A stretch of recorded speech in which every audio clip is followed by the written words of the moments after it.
আসসালামু আলাইকুম, স্বাগত জানাচ্ছি আরটিভির মধ্যাহ্নের সংবাদে। আপনাদের সঙ্গে আছি আমি সৈয়দা সাদিয়া বেনাসির।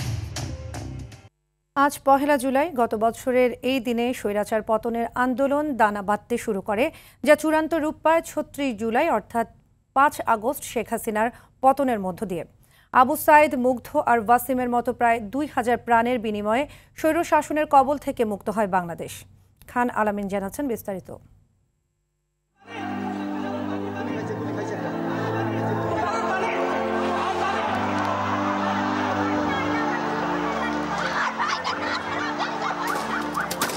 স্বৈরাচার পতনের তৃষ্ণায় কাতর ছিল পুরো জাতি। আবু সাইদের মতো বুক চিতিয়ে দাঁড়ানোর সাহস তখন লাখো ছাত্র জনতার। অবশেষে এলো সেই ঘোষণা। কেন্দ্রীয় শহীদ মিনার থেকে শেখ হাসিনার পতনের ডাক দিলেন নাহিদ ইসলাম। এই ফ্যাসিবাদী শাসন ব্যবস্থা বাংলাদেশ থেকে তার পতন করতে হবে। কিন্তু রহস্যোপন্যাসের মতো নানা বাঁকে আবর্তিত জুলাই গণঅভ্যুত্থান নাহিদের ডাকের পরদিন নিল নতুন মোড়। আসিফের কণ্ঠে সমগ্র জাতির কাছে নতুন বার্তা পৌঁছে দেয়া হলো। পরশু নয়, কাল লং মার্চ টু ঢাকা।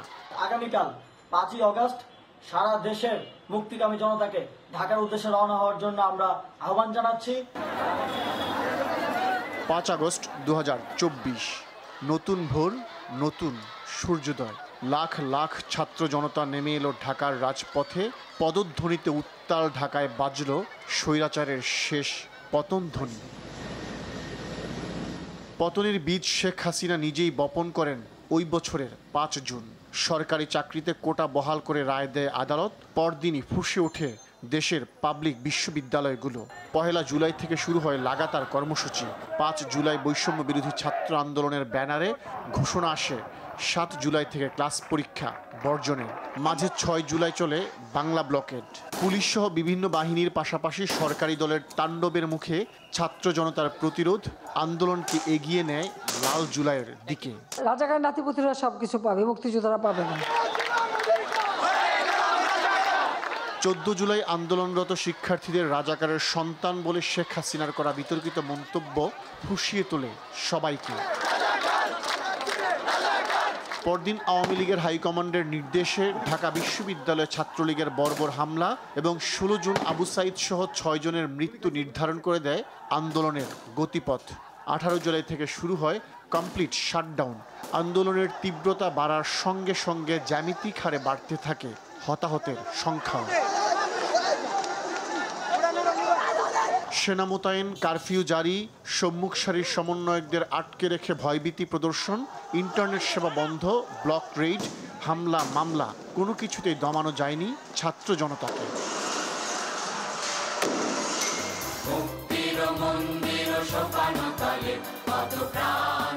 প্রায় ২,০০০ প্রাণের বিনিময়ে পতন হয় বিনা ভোট, রাতের ভোট আর দামি ভোটের নির্বাচনের মাধ্যমে জেঁকে বসা স্বৈরতন্ত্র। মুক্ত বাতাসে স্বস্তির নিঃশ্বাস ছাত্র জনতার। খান আলামিন, আরটিভি। স্বৈরাচার যাতে আবার ফিরে না আসতে পারে সেই জন্য নতুন করে শপথ নেওয়ার আহ্বান জানান প্রধান উপদেষ্টা ডক্টর মোহাম্মদ ইউনূস। ৩৬ দিনব্যাপী জুলাই ক্যালেন্ডার উদ্বোধন শেষে প্রধান উপদেষ্টার কার্যালয়ে তিনি এই আহ্বান জানান। ডক্টর ইউনূস বলেন, ফ্যাসিবাদ বিলুপ্ত করে রাষ্ট্রকে জনগণের হাতে ফিরিয়ে দেওয়া ছিল অভ্যুত্থানের মূল উদ্দেশ্য। জুলাই হোক জাগরণের এবং ঐক্যের মাস। প্রাথমিক বিজয় অর্জন হলেও চূড়ান্ত বিজয়ে সবাইকে ঐক্যবদ্ধ হওয়ার আহ্বান জানান তিনি।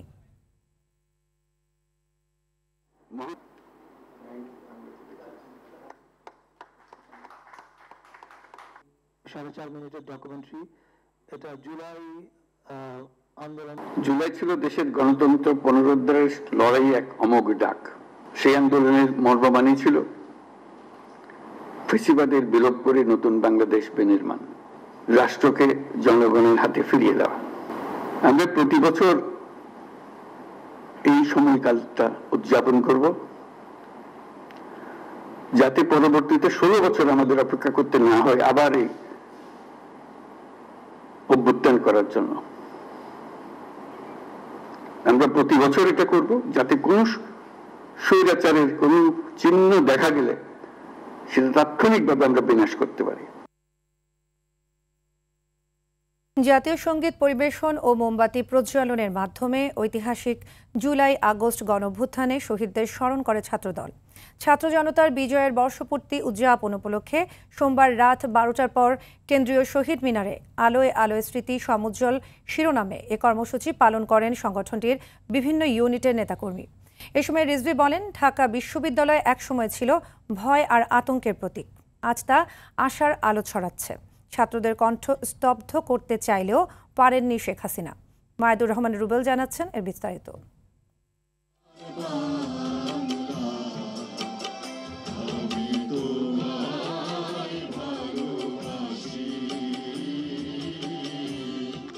অসংখ্য মোমবাতির আলোয় মধ্যরাত আলোকিত হয় কেন্দ্রীয় শহীদ মিনার প্রাঙ্গণ। আর এই আলোক প্রজ্বলনের মাধ্যমে ৩৬ দিনব্যাপী কর্মসূচির আনুষ্ঠানিক উদ্বোধন করে জাতীয়তাবাদী ছাত্রদল।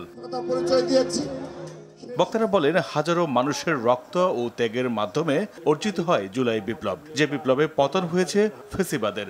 শহীদ ওয়াসিম, সাইদ, মুগ্ধ কিংবা জুলাই আন্দোলনের কারো রক্তই বৃথা যাবে না। হাজার হাজার ছাত্র জনতার রক্তের বিনিময়ে সে আমার ভাই সাইদ, চট্টগ্রামের ছাত্রদল নেতা ওয়াসিম সহ হাজার হাজার ছাত্র জনতার রক্তের বিনিময়ে আমরা ফ্যাসিস্ট খুনি হাসিনা মুক্ত বাংলাদেশ পেয়েছি। আওয়ামী লীগ প্রতিটি মুহূর্তে আমাদের সংসদের ব্যবস্থার অভিযাত্রাকে তারা বাধাগ্রস্ত করেছিল। তারা পার্মানেন্টলি তারা সংসদ বয়কট করার মধ্য দিয়ে ছাত্র জনতার গণ অভ্যুত্থানে যারা শহীদ হয়েছে, যাদের শহীদের বিনিময়ে আমরা একটি স্বাধীন বাংলাদেশ পেয়েছি, ফ্যাসিস্ট মুক্ত বাংলাদেশ পেয়েছি, তাদের সকলের আবারও আত্মার মাগফিরাত কামনা করছি। প্রদীপ প্রজ্বলন অনুষ্ঠানে বিএনপির সিনিয়র যুগ্ম মহাসচিব রুহুল কবির রিজভী বলেন, এটি শুধু মোমবাতি প্রজ্বলন নয়, গণতন্ত্রের নতুন যাত্রার সূচনা। আগামী দিনের স্বাধীনতা, আগামী দিনের কথা বলা, আগামী দিনের সুস্পষ্ট উচ্চারণের সেই গণতন্ত্রের বিস্ময়কর আলোকের প্রজ্বলন আমি এখানে দেখতে পেলাম আজকের এই মোমবাতি প্রজ্বলনের মধ্য দিয়ে। আমার এখানে অধিকার আর সংগ্রামের মুক্ত কণ্ঠের আওয়াজ এখানকার গাছপালার মধ্যে দিয়ে প্রতিনিয়ত প্রবাহিত হচ্ছে। ছাত্রদলের কর্মসূচির মাধ্যমে শুরু হওয়া বিএনপির কর্মসূচি চলবে আগামী ৫ আগস্ট পর্যন্ত। রাজীব হাসান, মাইদুর রহমান রুবেল, আরটিভি, ঢাকা। ফ্যাসিবাদ মুক্ত গণমাধ্যম, গণহত্যাকারী ভারতীয় প্রক্সি হাসিনার বিচার, জুলাই সনদ ও ঘোষণাপত্রের দাবিতে মার্চ ফর জুলাই রিডাইটস পালন করছে জুলাই ঐক্য। জাতীয় প্রেস ক্লাবের সামনে অবস্থান নিয়ে তারা তাদের দাবি তুলে ধরেন।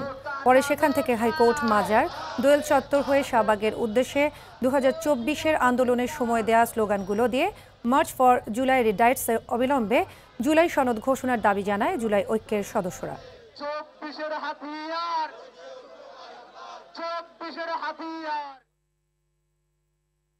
জুলাই গণ অভ্যুত্থানে মানবতাবিরোধী অপরাধের মামলায় সাবেক প্রধানমন্ত্রী শেখ হাসিনা, আসাদুজ্জামান খান কামাল ও চৌধুরী আবদুল্লাহ আল মামুনের বিরুদ্ধে অভিযোগ গঠনের শুনানি চলছে। শুনানি সরাসরি সম্প্রচারিত হচ্ছে টেলিভিশন ও সামাজিক যোগাযোগ মাধ্যমে। সকালে এ মামলার গ্রেপ্তারকৃত আসামি চৌধুরী আবদুল্লাহ আল মামুনকে ট্রাইব্যুনালে হাজির করা হয়। এর আগে মামলার পলাতক আসামি শেখ হাসিনা ও আসাদুজ্জামান খান কামালকে আত্মসমর্পণ করতে পত্রিকায় বিজ্ঞপ্তি দেয় আন্তর্জাতিক অপরাধ ট্রাইব্যুনাল। তারপরও হাজির না হওয়ায় তাদের পক্ষে রাষ্ট্র নিয়োজিত আইনজীবী নিয়োগ করে ট্রাইব্যুনাল। গত 12 মে তদন্ত সংস্থা এ মামলার তদন্ত প্রতিবেদন প্রসিকিউশনে জমা দেয়, যেখানে জুলাই গণহত্যার উস্কানিদাতা ও নির্দেশদাতা হিসেবে শেখ হাসিনার নাম উঠে আসে।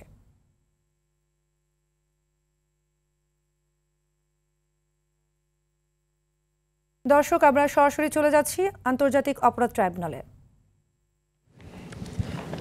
এরই অংশ হিসাবে 16 জুলাই 2024 খ্রিস্টাব্দে রংপুরের বেগম রোকেয়া বিশ্ববিদ্যালয়ের ক্যাম্পাসে পুলিশ, সশস্ত্র আওয়ামী সন্ত্রাসী এবং বিশ্ববিদ্যালয়ের আওয়ামী প্রশাসন আন্দোলনকারীদের বিরুদ্ধে অবস্থান নেয়। অপরদিকে বিশ্ববিদ্যালয়ের সামনে নিরীহ নিরস্ত্র ছাত্র জনতা বিক্ষোভ মিছিল শুরু করলে তাতে পুলিশ এবং আওয়ামী লীগ এবং সশস্ত্র ক্যাডাররা ছাত্র জনতার উপরে নির্বিচারে গুলি চালায়। ফলে আন্দোলনরত ছাত্র জনতা গুরুতর আহত হয়ে ছত্রভঙ্গ হয়ে গেলে সেই মিছিলে থাকা আন্দোলনকারী ছাত্র সমন্বয়ক আবু সাইদ তার অবস্থান ত্যাগ না করে দুহাত প্রসারিত করে দাঁড়িয়ে থেকে প্রতিবাদ অব্যাহত রাখলে রংপুর মেট্রোপলিটন পুলিশ কমিশনার এবং অন্যান্য পুলিশ কর্মকর্তাদের তত্ত্বাবধানে বিশ্ববিদ্যালয় প্রশাসনের উস্কানিতে ASI Amir Hossain, police constable Sujan চন্দ্র রায় তাদের হাতে আগ্নেয়াস্ত্র দিয়ে স্বল্প দূরত্ব থেকে সরাসরি আবু সাইদের বুক লক্ষ্য করে বিনা উস্কানিতে একাধিক গুলি চালিয়ে তাকে হত্যা করে। আবু সাইদ নিহত হওয়ার পর তার মৃতদেহ রংপুর মেডিকেল কলেজ হাসপাতালে নিয়ে যাওয়া হলে তার মৃত্যুর প্রকৃত কারণ গোপন করে গুলিতে তার মৃত্যু হয়েছে বিষয়টি উল্লেখ না করে মাথায় আঘাতজনিত কারণে মৃত্যু হয়েছে মর্মে সুরতহাল রিপোর্ট প্রদান করা হয়। পোস্টমর্টেম রিপোর্টে গুলিতে নিহত হওয়ার তথ্য গোপন করতে পুলিশ এবং আওয়ামী সমর্থিত ডাক্তারদের চাপে ময়নাতদন্তকারী ডাক্তারকে 4 বার রিপোর্ট পরিবর্তনে বাধ্য করা হয়। আবু সাইদের হত্যার জন্য দায়ী ব্যক্তিদের আড়াল করার উদ্দেশ্যে মিথ্যা তথ্য দিয়ে আবু সাইদের সহযোগী আন্দোলনকারীদের আসামি করে আবু সাইদ হত্যা মামলা দায়ের করা হয়। উল্লেখিত আক্রমণ অন্যান্য অপরাধ আসামিদের জ্ঞাতসারে পরিচালিত হয়। এহেন কাজের মাধ্যমে আসামিগণ মার্ডার, মৃত্যুর প্রকৃত কারণ গোপন করার উদ্দেশ্যে সুরতহালে মিথ্যা তথ্য সংযোজন, পোস্টমর্টেম বারবার পরিবর্তন করা, মিথ্যা বর্ণনায় মামলা দায়ের করার মাধ্যমে অমানবিক আচরণ করার অপরাধসমূহ সংগঠন, প্ররোচনা, উস্কানি, সহায়তা, সম্পৃক্ততা, ষড়যন্ত্রের মাধ্যমে the international crimes tribunal act 1973 32A GH 4142 ধারার অপরাধ সংগঠন করেন, যা 2 এবং 20 শাস্তিযোগ্য। সুনির্দিষ্ট অপরাধ 4, আসামি শেখ হাসিনার উস্কানিমূলক বক্তব্য ও মারণাস্ত্র ব্যবহার করে আন্দোলনরত ছাত্র জনতাকে হত্যার নির্দেশনার প্রেক্ষিতে আসামি আসাদুজ্জামান খান কামাল এবং আসামি চৌধুরী আব্দুল আল মামুন সহ তৎকালীন সরকারের অন্যান্য ঊর্ধ্বতন কর্তৃপক্ষের প্ররোচনা, সহায়তা ও সম্পৃক্ততায় তাদের অধীনস্থ ও নিয়ন্ত্রণাধীন আইন শৃঙ্খলা বাহিনীর সদস্য, সশস্ত্র আওয়ামী সন্ত্রাসী কর্তৃক ব্যাপক মাত্রায় এবং পদ্ধতিগতভাবে নিরীহ নিরস্ত্র ছাত্র জনতার উপর আক্রমণের অংশ হিসেবে 5ই আগস্ট 2024 ঢাকা মহানগরীর চানখারপুল এলাকায় আন্দোলনরত নিরীহ ছাত্র জনতার উপর তৎকালীন সরকারের আইন শৃঙ্খলা রক্ষাকারী বাহিনীর সদস্যদের কর্তৃক নিরীহ নিরস্ত্র 6 জন ছাত্রকে গুলি করে হত্যা করার মাধ্যমে উল্লেখিত আসামিদের জ্ঞাতসারে এবং তাদের কর্তৃক হত্যার নির্দেশ, প্ররোচনা, উস্কানি, সহায়তা, সম্পৃক্ততা, ষড়যন্ত্র করার মাধ্যমে মানবতা বিরোধী অপরাধ সংগঠন, গণভবন এবং ঢাকা ঘটনাস্থল গণভবন, ঢাকা মহানগরীর শাহবাগ থানাধীন চানখারপুল নামক স্থান, চানখারপুল সংলগ্ন বংশাল এবং চকবাজার থানার অংশবিশেষ। ঘটনার তারিখ 14 জুলাই থেকে 5ই আগস্ট দুপুর 2:30 পর্যন্ত। অপরাধের ধরন মার্ডার, প্ররোচনা, উস্কানি, সহায়তা, সম্পৃক্ততা, ষড়যন্ত্রের মাধ্যমে the international crimes tribunal act 1973 32A GH 414243 ধারার মানবতা বিরোধী অপরাধ সংগঠন, যা একই আইনের 20(2) এবং 20(a) ধারা অপরাধ। প্রধান উপদেষ্টা অধ্যাপক মোহাম্মদ ইউনূস ও যুক্তরাষ্ট্রের পররাষ্ট্রমন্ত্রী মার্কো রুবিওর মধ্যে ফোনালাপ অনুষ্ঠিত হয়েছে। সোমবার সন্ধ্যায় হওয়া এ ফোনালাপে যুক্তরাষ্ট্র ও বাংলাদেশের মধ্যে অর্থনৈতিক সম্পর্ক গভীর করতে অভিন্ন অঙ্গীকার পুনর্ব্যক্ত করেন তারা।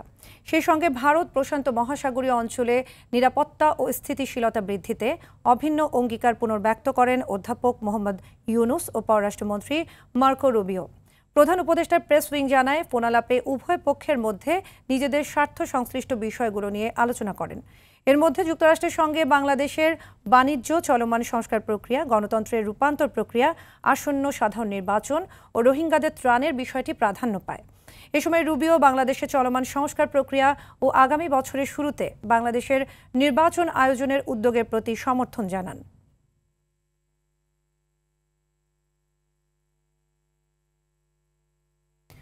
2016 সালের 1 জুলাই রাজধানীর গুলশানে হোলি আর্টিসান বেকারিতে জঙ্গি হামলার 9 বছর আজ। দেশের ইতিহাসে সবচেয়ে ভয়াবহ জঙ্গি হামলা এটি। এই হামলায় বিদেশি নাগরিক সহ মোট 22 জনকে নির্মমভাবে হত্যা করা হয়। সেদিন নিষিদ্ধ ঘোষিত জঙ্গি সংগঠন 90 জেএমবির 5 সদস্য বেকারিতে ঢুকে প্রথমে নির্বিচারে হত্যাযজ্ঞ চালায়। নিহতদের মধ্যে 9 জন ইতালির, 7 জন জাপানের, 1 ভারতীয় এবং 3 জন বাংলাদেশি নাগরিক ছিলেন। 3 বাংলাদেশের মধ্যে একজনের দ্বৈত নাগরিকত্ব ছিল। এই নৃশংস হামলা প্রতিরোধের চেষ্টায় 2 পুলিশ কর্মকর্তা প্রাণ হারান। ইসলামিক স্টেট IS এই হামলার দায় স্বীকার করে। এ মামলায় 2019 সালের 27 নভেম্বর ঢাকার সন্ত্রাস বিরোধী বিশেষ ট্রাইব্যুনাল একজনকে খালাস দিয়ে 7 জনের মৃত্যুদণ্ডাদেশ দেন।